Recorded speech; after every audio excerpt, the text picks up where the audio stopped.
About, gosh, it's almost been 2 months ago, I had written Venerable a letter to celebrate my 14th anniversary of taking refuge with her. And in this little note, I had put a preliminary list of some of the teachings that she had given me that I've really kind of been able to hold as true for myself, kind of these little insights and wisdoms as I grow along the path. And so she gave me the note back and said, well, maybe you want to share these on BBC. And I went ahead and I did the first 4, but it's been so long ago, so I'm going to do a little bit of a review. But I wanted to read the 11 of them. This list could be infinite, but I just started off with 11 of them, just for you to kind of get an idea on like how I think about things. First one, taking refuge in the 3 jewels is a work in progress. I am the work, my mind and motivation determine how much progress will happen. Number 2, if I want to be liked and acknowledged by my teacher, I have totally missed the boat.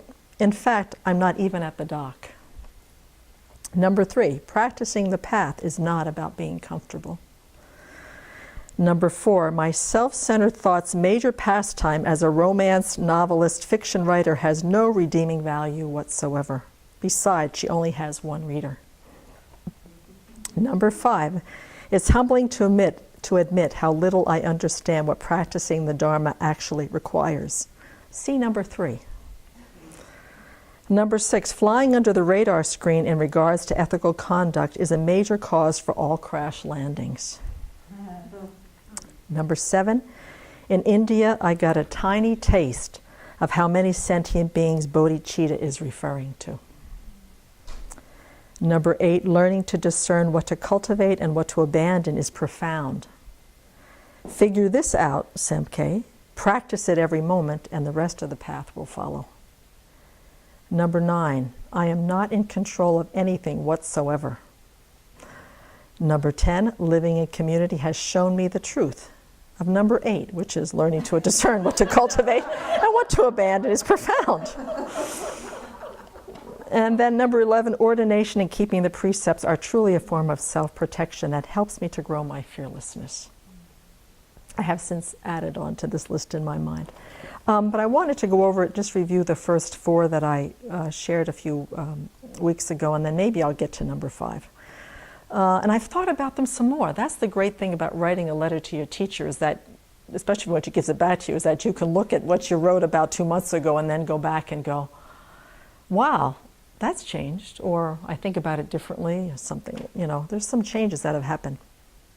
The first one about taking refuge in the 3 jewels is a work in progress. I am the work, and my mind and motivation determine how much progress will happen.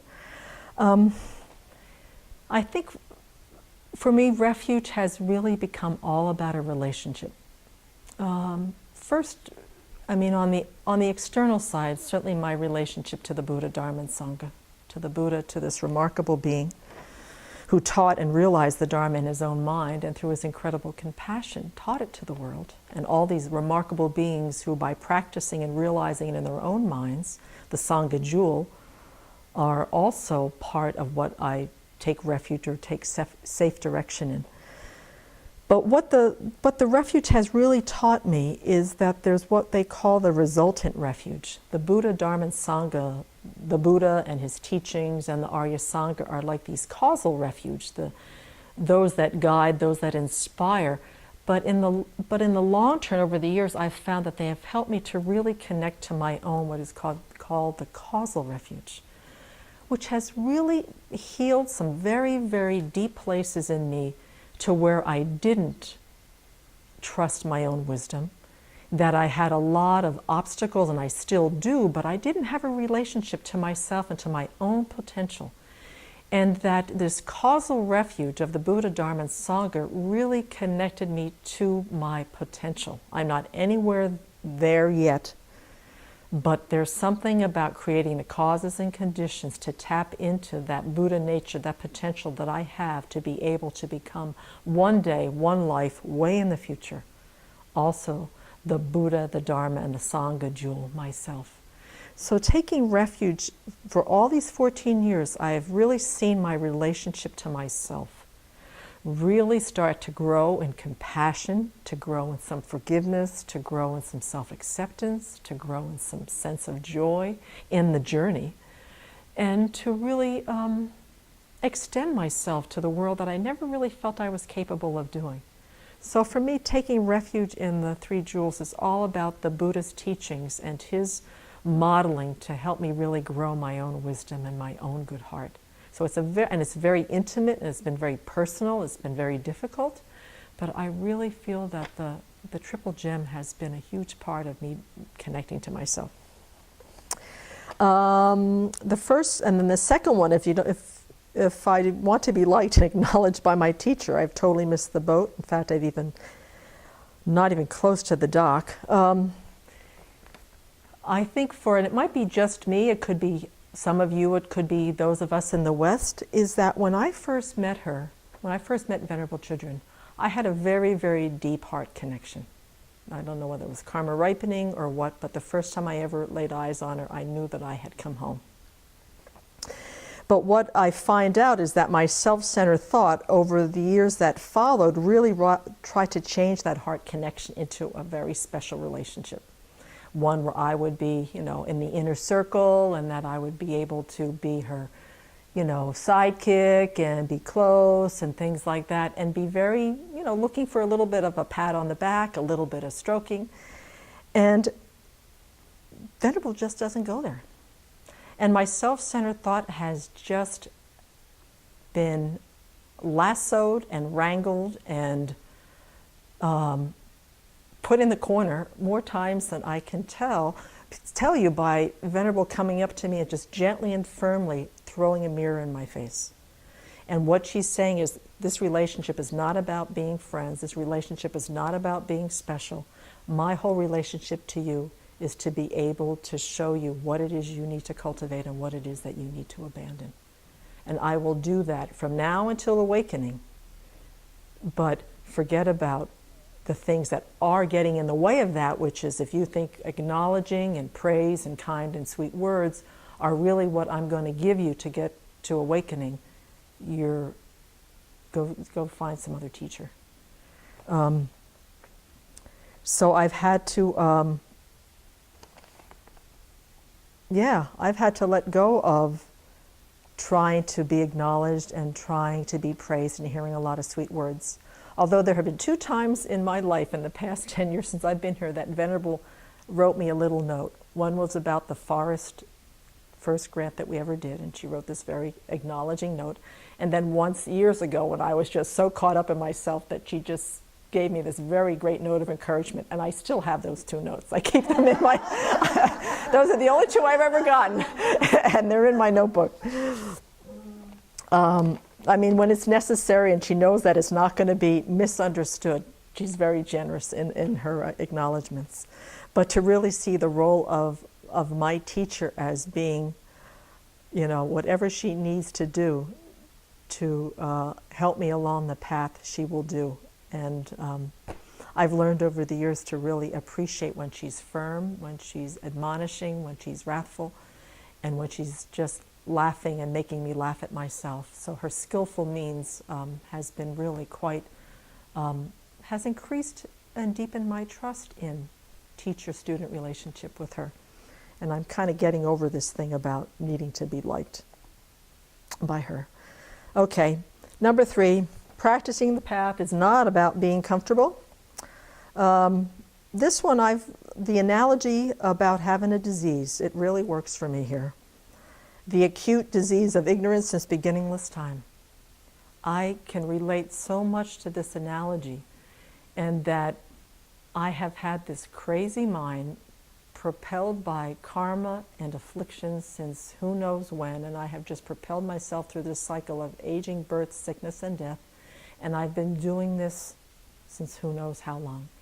And when I met the Dharma, and I started to really practice the Buddha's teachings, it was like, and in the course of all that beginningless time, I've gone to, sort of metaphorically, I've gone to faith healers, I've gone to exotic drug therapies, I've gone to distraction, I've gone to numbing medications. I've done just about everything to cure this illness that propels me over and over again. And when I met the Dharma, I felt that I had really met the physician that was going to help me. And so when I look at myself as having this very acute disease of ignorance, and I see the Buddha as not only being able to recognize the symptoms, but also to give me the diagnosis. And the diagnosis, which I'm so happy to see, is not terminal, that it's curable, and that the Dharma is the medicine in which, as the years have gone on, Venerable has helped me because she's one of the most profoundly skillful nurses that I've ever met. That she has been able to help me take the medicine when my self-centered thought is saying that's going to kill you if you take that. And it hasn't. In fact, it has been life-transforming. So as long as I go along with just having this temporary acute disease, and that right now I'm under the care of a great physician and some very profoundly skillful nurses, my ability to practice when it gets really very, very difficult gets to be a lot sort of like,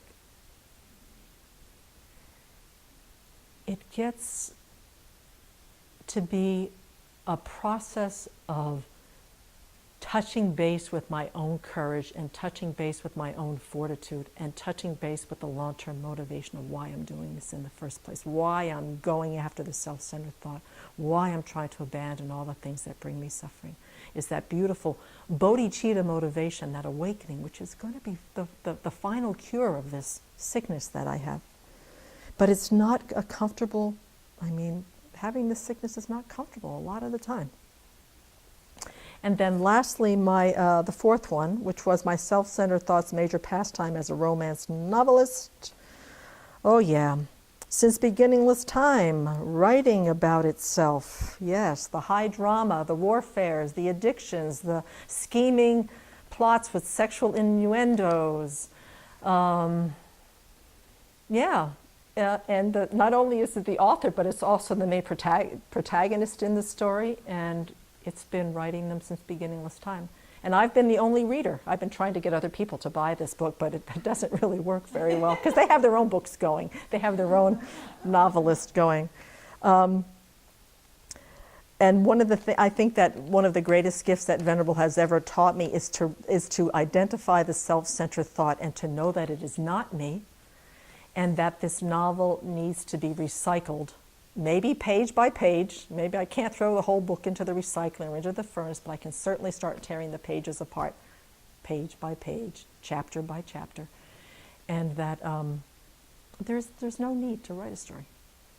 And that the journey is sufficient enough, and the motivation is sufficient enough, and the aspiration to become awakening for the benefit of all living beings who suffer writing their own novels, that have the same acute illness, that still struggle with their relationships to their teachers and still go for refuge in all the wrong places, just like I do. That's really what Venerable has taught me, is that it's not just about me, that everything that I do from this side is all about all of that, everybody else. So it was really helpful to write this letter to her, and I'll continue to process it as the days and weeks and years go on. So hopefully that was helpful.